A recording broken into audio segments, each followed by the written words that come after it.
I say again. 3, 7, 4, 1, 1. This is Harlow Wilcox speaking for the makers of Johnson Wax Finishes for Home and Industry, inviting you all to be with us again next Tuesday night. Good night. This is the National Broadcasting Company.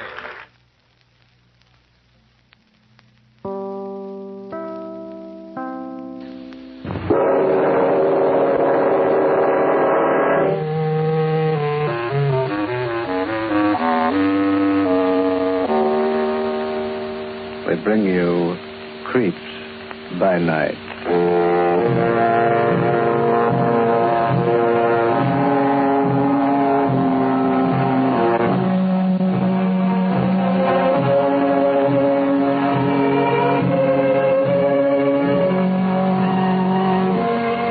The Blue Network presents the international star of stage and screen, the master of mystery, Boris Karloff, in Creeps by Night.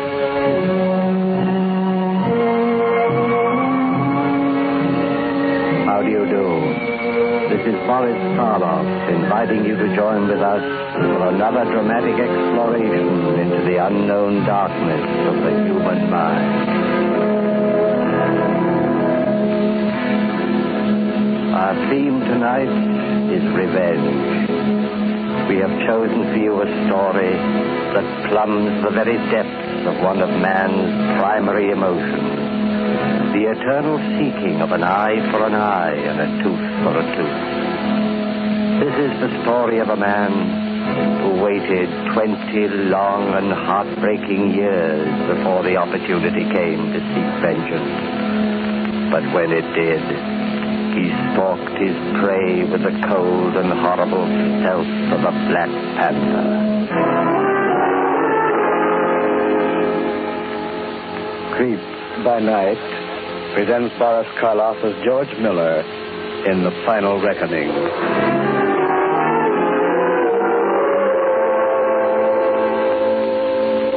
Our scene is the warden's office at the state penitentiary. A middle-aged man, his shoulders hunched and his hair prematurely gray, stands before the warden's desk, clothed in an ill-fitting prison-made suit. His face is yellowed with the pallor of long confinement, but his eyes, set deeply in dark-shadowed hollows, are bright and clear. Looking at him, the warden speaks. Well, I wish you'd reconsider, George. I don't like to see you walk out of here in your condition. I'll be all right, Warden. Don't be a fool. You've just gotten over a bad case of pneumonia. Why not spend an extra week or so in the hospital? Let Doc Reed put you back on your feet. My time is up at noon today, isn't it? Yes, but we'd glad to. That's when I'm leaving. The moment that noon whistle blows. You're in no shape to travel. Look at you. You're still sick, man. Deathly sick. I've been sick for almost 20 years, Warden.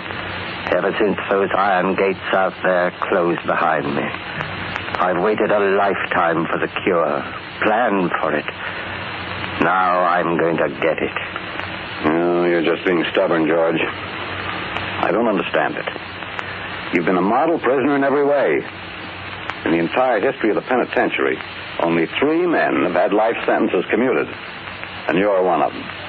And yet, in a matter that concerns your well-being, you act like an obstinate fool.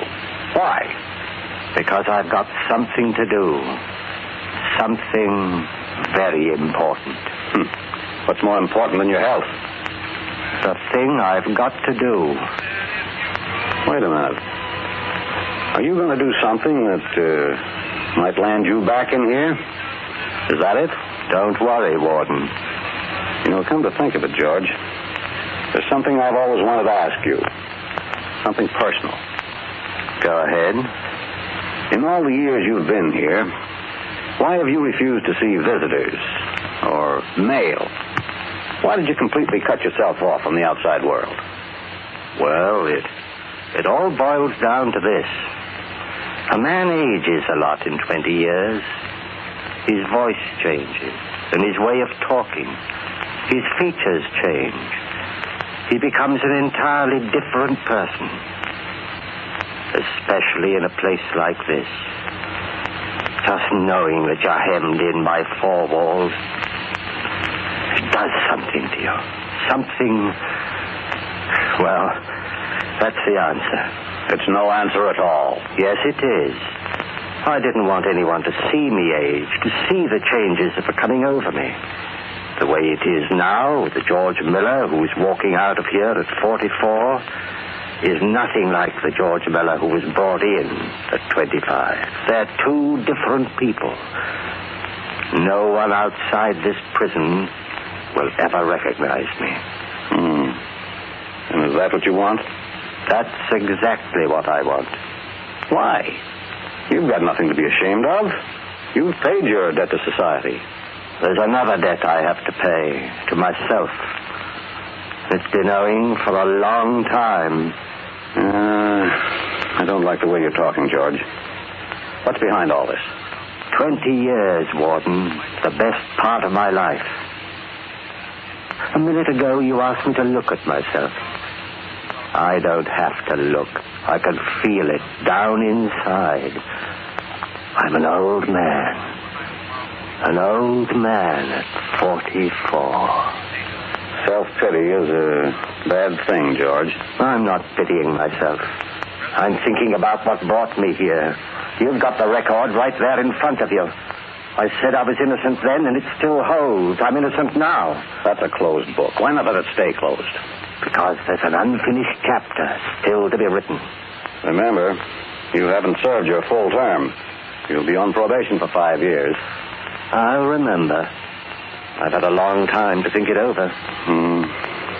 Incidentally, while we're at it, there's one more thing that's been puzzling me. You'd better hurry. It's almost noon. 6 months ago, when it seemed pretty certain that your commutation was coming through, you made a strange request. You asked to be relieved of the job of running the prison library, a job you'd held as far back as I can remember. And you asked me to assign you as an apprentice to the prison barber.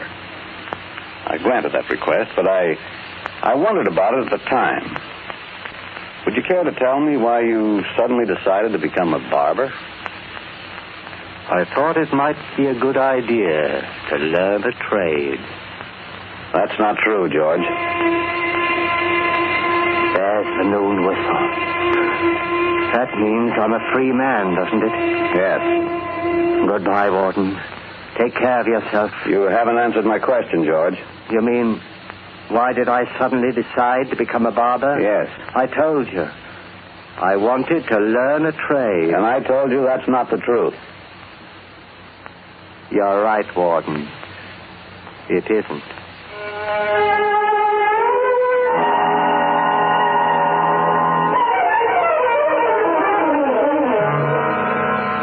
I hear George Miller's out. No kidding. Yeah, got his sentence commuted. Did they so? If he does, he better start moving. Charlie, this is Duke. I just got tipped off. George Miller's out. Wonder what Ace will do. You want to hear something, honey? George Miller's out. Boy, would I like to see Ace when he gets a nose. George Miller's out. George Miller's out. George Miller's out.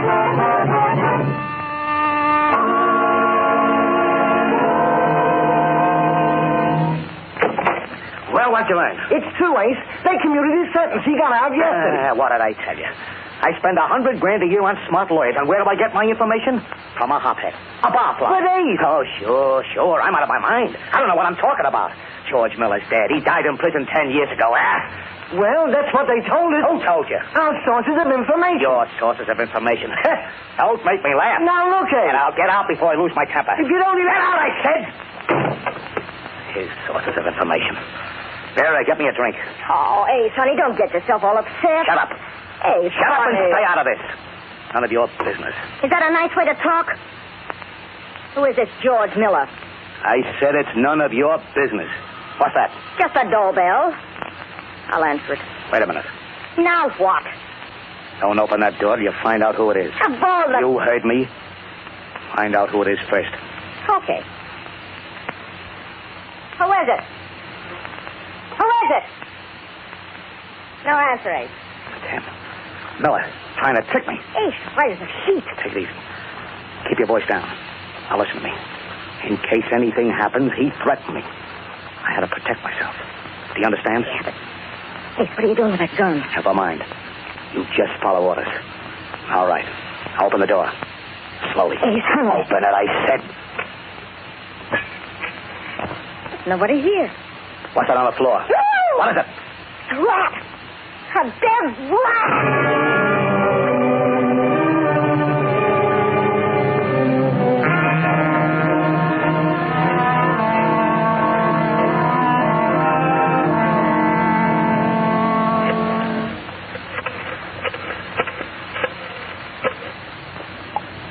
Hello? Benny, this is Duke. You hear about Ace? Yeah, somebody left a dead rat outside his door. No, that was yesterday. I mean today. What about today? You got another one? Yeah, it came in a box. In the mail. Holy smoke. Ace is ducking out of town. He's scared stiff. Where's he going? Up to his hideout in the mountains.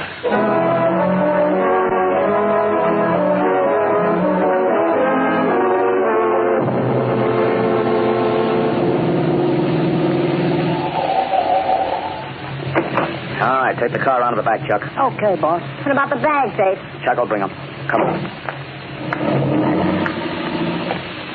How long have you had this place in the mountains, Ace? Oh, a couple of years. Sure is gloomy looking. Hell, what did you expect? A summer resort? All I want is a place to hold up. Lay low, the boys get Miller. Well, there should be a bell around here. Somebody in the house? Don't you ever get tired of asking questions, Vera? I told you on the way up there's a caretaker. The bell doesn't work. Well, if you ask me, this is all a lot of crazy... Nobody's asking you. Ace Dinelli running away from a stir bomb. Pipe down. Somebody's coming.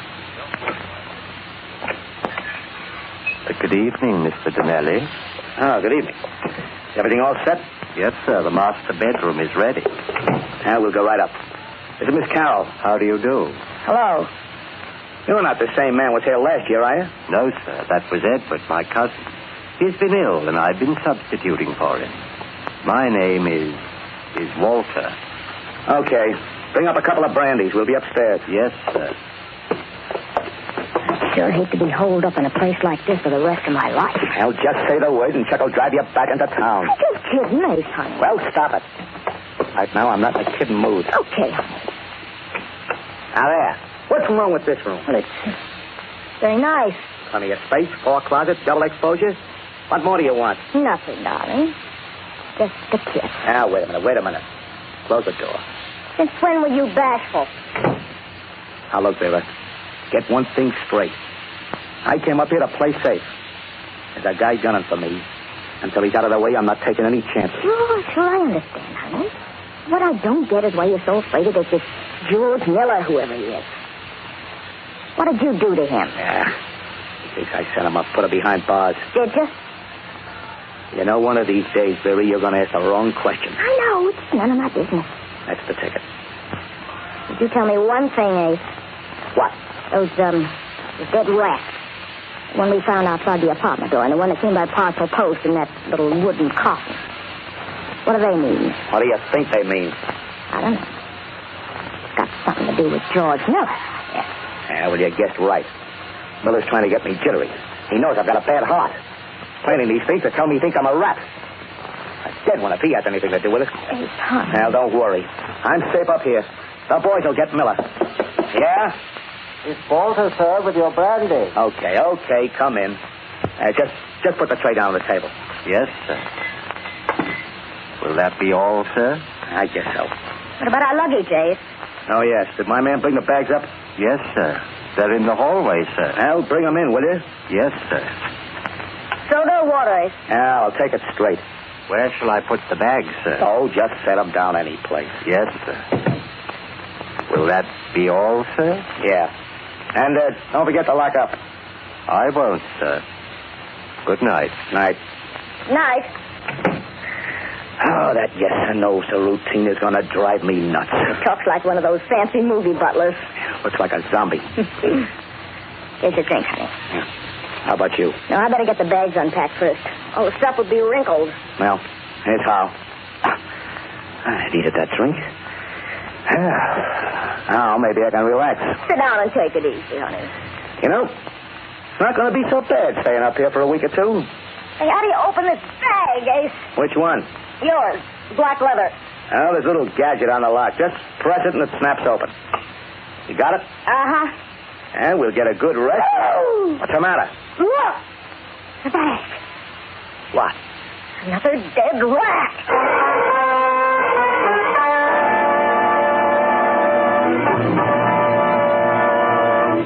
Talk, Chuck. Talk, you double-dealing skunk, or I'll cut your skull. Ace, believe me, I didn't do it. Honest, I didn't. Talk, I said. Spell it. I ain't got nothing to spell. Now, listen, Chuck. I know your kind. I know them from way back. You'd sell your mother for cash on the line. George Miller got to you. He paid you to slip that dead rat into my suitcase. Shut up. I don't trust you either. I don't trust anybody. You're all a bunch of blood-sucking double-crossers. Boy. You heard me. You'd like to see me dead, wouldn't you? Ace, you're out of your Now, mind. get out, both of you. No. Get out, I said. Get out of the house and stay out.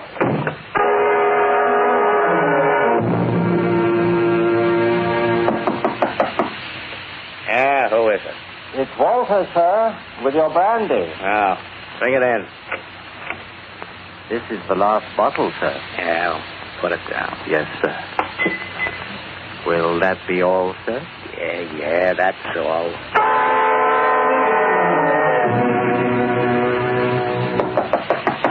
Who is it? It's Walter, sir. Come in. I thought perhaps you'd like something to eat, sir. It's been 3 days since you've taken any solid food. Yeah, 3 days. I brought an omelet and some toast. Oh, thanks, Waller. Quite all right, sir. Hey, wait a minute. Yes, sir? You've been pretty nice to me, Waller. Thank you, sir. Yeah, pretty nice. And I'm the kind of a guy who don't forget. I don't forget if a guy's nice to me. And I don't forget if he stabs me in the back. Neither do I, sir.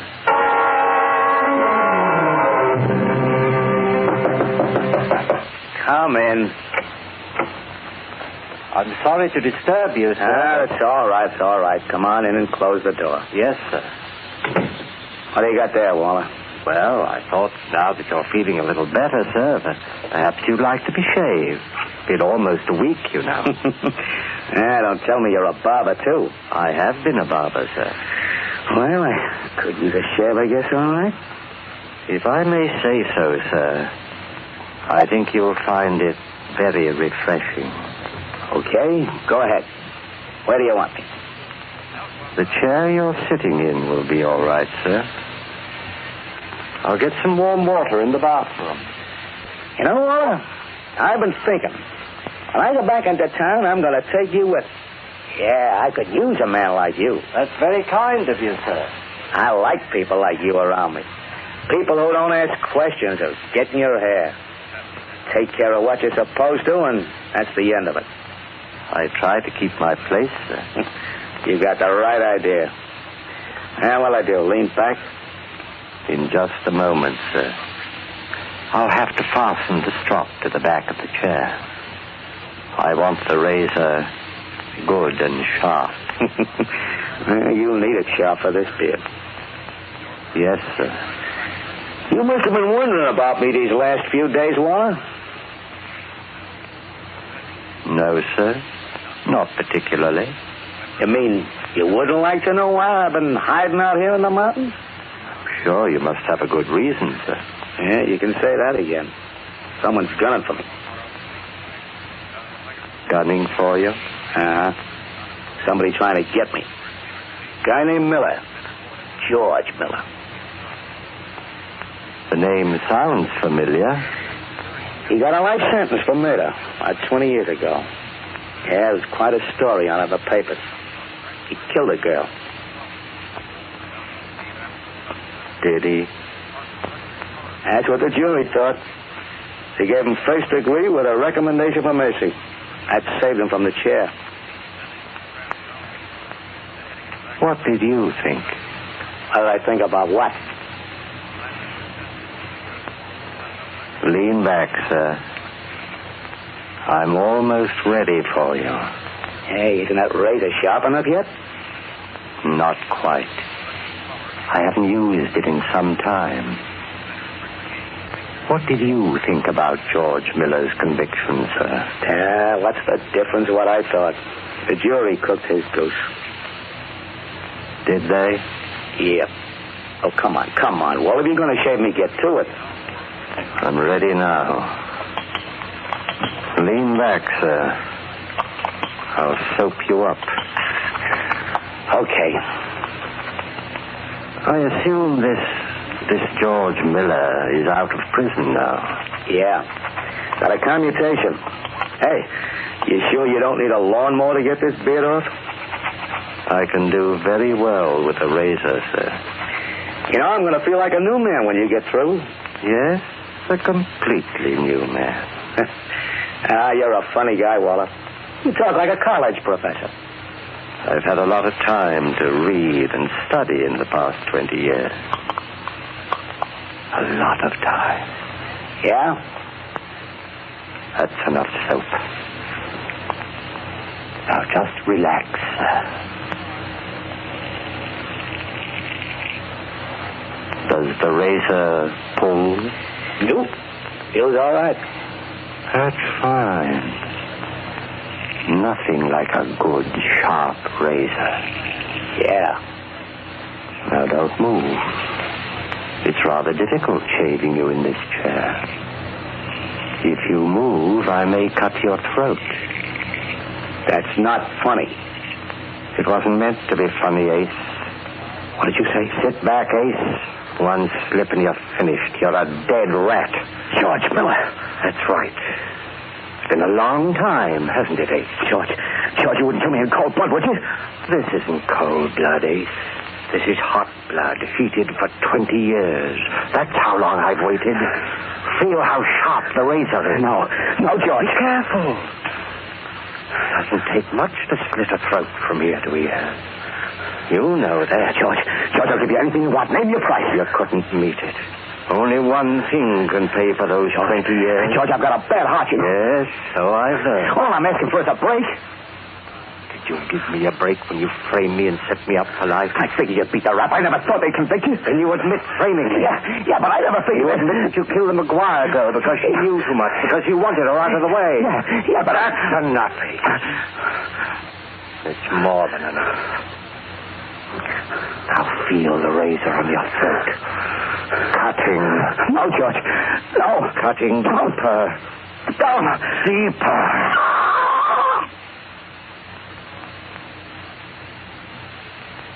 You said you'd be a new man when this was over. But you're wrong, Ace. You're only a dead rat. Who is it? It's there, Ace. Have come back.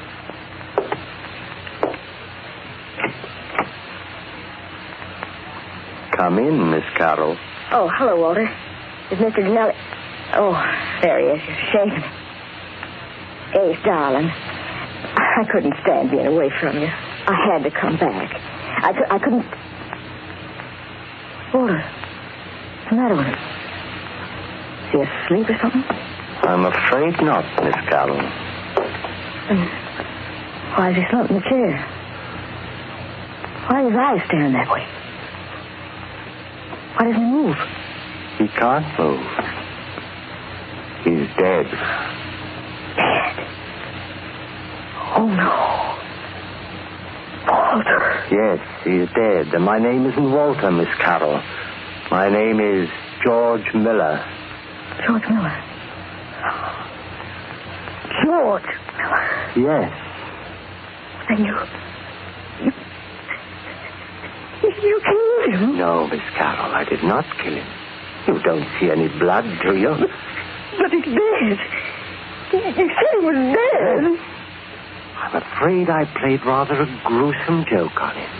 You see, I was shaving him with a very sharp razor.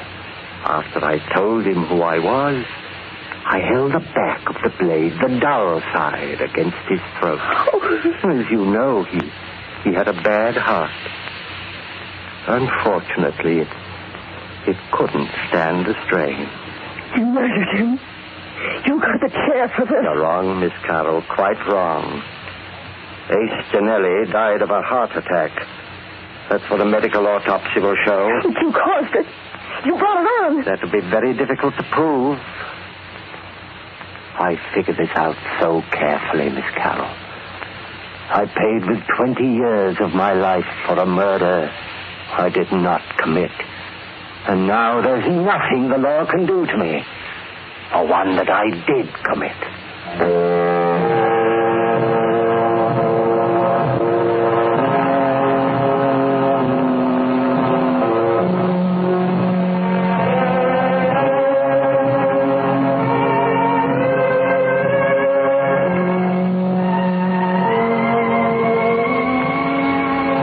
By Night has just brought you Boris Karloff in The Final Reckoning.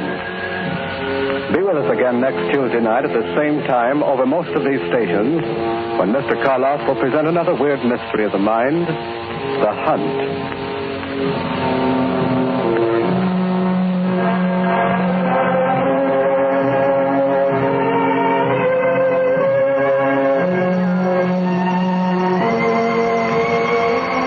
By Night is directed by Dave Drummond. Original music is composed and conducted by Al Sack. The entire production is under the supervision of Robert Maxwell. 6, 5, 2, 1, 6, 9, 6, 9, 9, 6, 7, 7.